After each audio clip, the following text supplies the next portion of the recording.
વડાપ્રધાન નરેન્દ્ર મોદીના 75મા જન્મદિવસના ઉપલક્ષ્યમાં સુરત શહેર પોલીસ દ્વારા બ્લડ ડોનેશન કેમ્પનું સફળ આયોજન કર્યું હતું. આ કેમ્પમાં શહેરમાં ફરજ બજાવતા પોલીસ જવાનોએ રક્તદાન કર્યું હતું. સુરત પોલીસ તાલીમ કેન્દ્ર ખાતે બ્લડ ડોનેશન કેમ્પ યોજાયો હતો.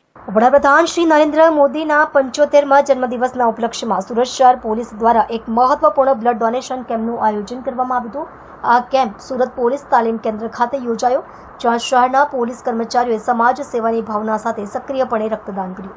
આ કાર્યક્રમની શરૂઆતમાં પોલીસ કમિશનર શ્રી ઉપસ્થિત રહ્યા હતા અને તેમણે રક્તદાન કરનાર પોલીસ જવાનો અને કર્મચારીઓને પ્રોત્સાહિત કર્યા. તેમણે આ પહેલને સમાજના પ્રતિ સેવાભાવ અને જવાબદારીનું એક ઉત્તમ ઉદાહરણ ગણાવ્યું. આ કાર્યક્રમ દ્વારા પોલીસ જવાનોએ ન માત્ર કાયદા અને સુરક્ષાની ફરજ બજાવવાનું જ સિદ્ધ કર્યું, પરંતુ સમાજ કલ્યાણ માટે પણ તેમની પ્રતિબદ્ધતા વ્યક્ત કરી. આવા કાર્યક્રમો સમુદાયમાં સકારાત્મક સંદેશ સ્થાપિત કરવામાં અને રક્તની અછત દૂર કરવામાં મહત્વપૂર્ણ ભૂમિકા ભજવે છે. માનનીય પ્રધાનમંત્રી શ્રીના જન્મદિવસ આવતીકાલે છે. એના ઉપલક્ષ્યમાં એક જો પૂરા દેશભરમાં આપણા રાજ્યમાં સુરત શહેરમાં એક સૌથી જો એક સારા કાર્ય થઈ રહ્યા છે બ્લડ ડોનેશનનો જોઈએ એને ભાગરૂપે આજે સુરત શહેર પોલીસ હેડક્વાર્ટર ખાતે પર એક અમારા પોલીસના અમારા જવાનો અધિકારીઓ અને અમારા જો મહિલા અમારા સાથી અધિકારીઓ કર્મચારીઓ છે એના થકી જો બ્લડ ડોનેશનના એક કેમ્પ અહીંયા રાખવામાં આવેલા છે.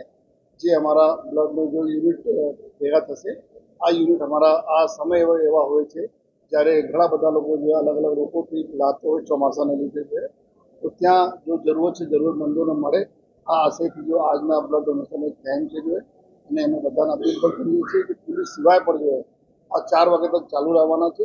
કોઈને અગર બ્લડ ડોનેટ કરવા માંગે છે તો અહીંયા પોલીસ તાલીમ કેન્દ્ર જે સુરત શહેર ખાતે આવીને બ્લડ ડોનેટ કરી શકે છે અને આપણે જો દર્દીઓ છે જેને ખરેખર જરૂરત છે એના માટે અમે લોકો આપણા કોન્ટ્રીબ્યુશન માનનીય પ્રધાનમંત્રી સાહેબની કરી શકીએ.